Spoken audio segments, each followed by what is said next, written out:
Hi, it's my favorite time of day, the time of day when I get to read a good book to you. Today we're going to read Coming On Home Soon by Jacqueline Woodson and E.B. Lewis. And this is a great book. If you have ever read any of her books, I'm sure you'll like this one. She wrote one of my classroom's favorite books called Each Kindness. We like to read that book.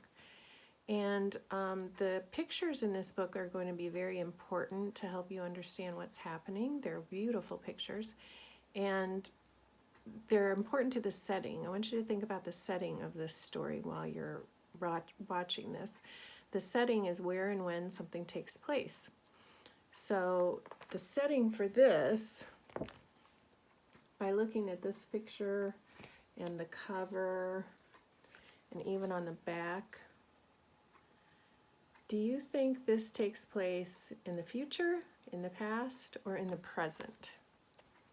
See if you can figure that out while we are reading. And I also wanted to mention to you that this book, the theme of this book, we'll talk about when we're done, but the theme is being patient. Have you ever had to be patient? A lot of you are having to be patient right now, right? Because you're stuck at home probably, and you're wanting to get out and go do things, and we can't do that right now. It's important that we stay at home. But I want you to think about patience while you're listening to this story as well, because the girl in this story has to have a lot of patience. If you've ever waited for something that you really want, you'll know how she feels and you can make a connection with her. I like the paintings. I think it's very pretty. Mama's hands are warm and soft. When she put her Sunday dress into the satchel, I held my breath, tried hard not to cry. Ada Ruth, she said, they're hiring colored women in Chicago since all the men are off fighting in the war. Mama folded another dress and put it in the bag. I'm going to head on up there.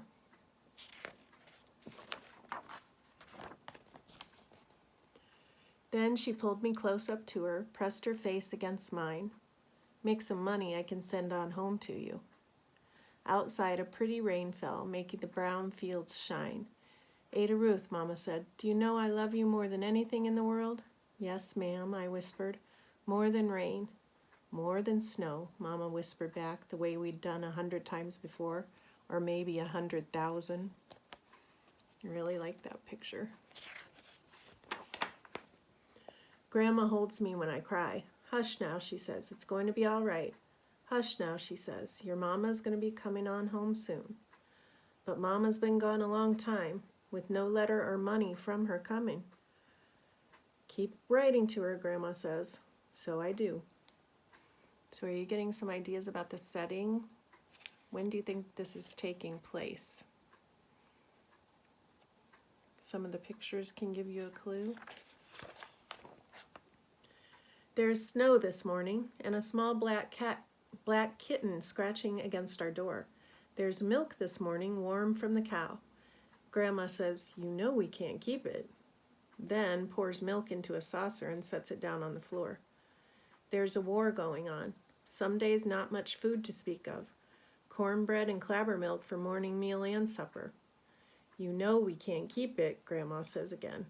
The kitten drinks the milk up, rubs against my leg like it wants some more. And Grandma says, don't go getting attached now, Ada Ruth.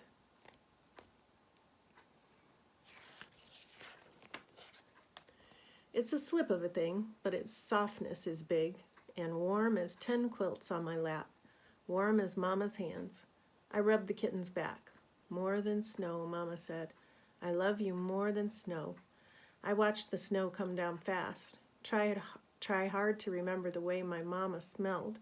Like sugar some days, and some days like sun.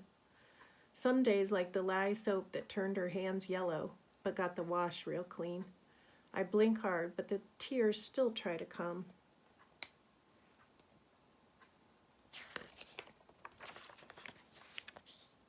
Good thing it's too cold for fleas, Grandma says, coming in with more wood for the stove, or else that thing would be full of 'em. She holds her head sideways, takes the kitten in. Can't get much uglier now, can it? Me and the kitten give Grandma a mean look. How does Grandma feel about the kitten?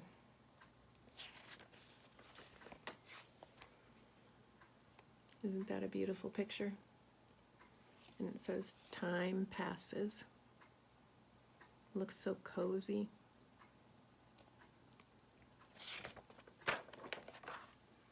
When the postman goes on by without stopping, Grandma says, "Hush now, don't start that crying." But her eyes are sad, like she's wanting to cry too. In Chicago, Mama said, I can wash the railroad cars. Just imagine, Ada Ruth, a colored woman working on the railroad.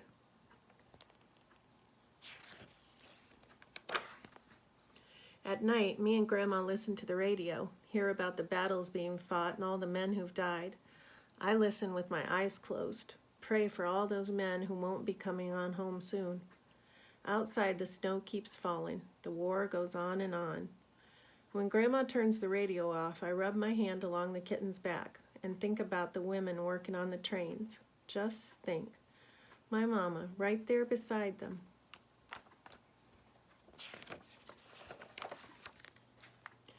Ice storm came last night, Grandma says, as she hunts possum and rabbit. If she catches one, there'll be some meat for a stew. A little bit of me hopes we find one, a little bit of me hopes we don't. Me and Grandma keep walking, and the kitten behind us shivering, until Grandma stoops and lifts it into her coat.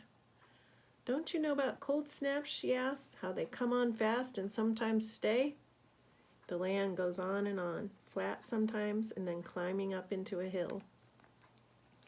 So how are they getting their food?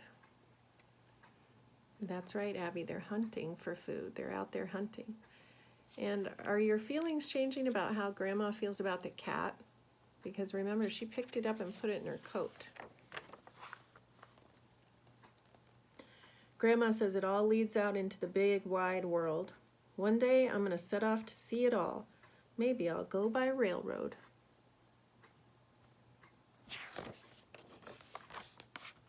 When we get home, Grandma starts the wood stove going, our wet clothes steaming on top of it. Hot cocoa, too, and 2 biscuits from last night's supper, and the postman making his way up the road.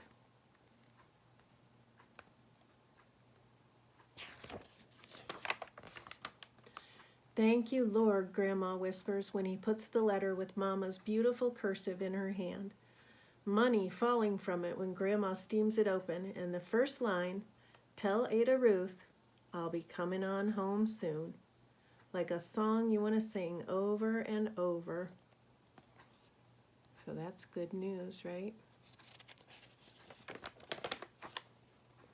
The small black kitten beside us as we read the letter again and again. I think she's taken a mind to stay, I say. Well, she needs to take a mind to go, Grandma says. But she puts a blanket down by the fire and whispers, quiet and halfway pretty when you look at her in just the right way. Inside it's warm and quiet, stew cooking on the stove. Outside snow falls and falls, and somewhere there's my mama, loving me more than rain, loving me more than snow, cleaning trains, and coming on home soon.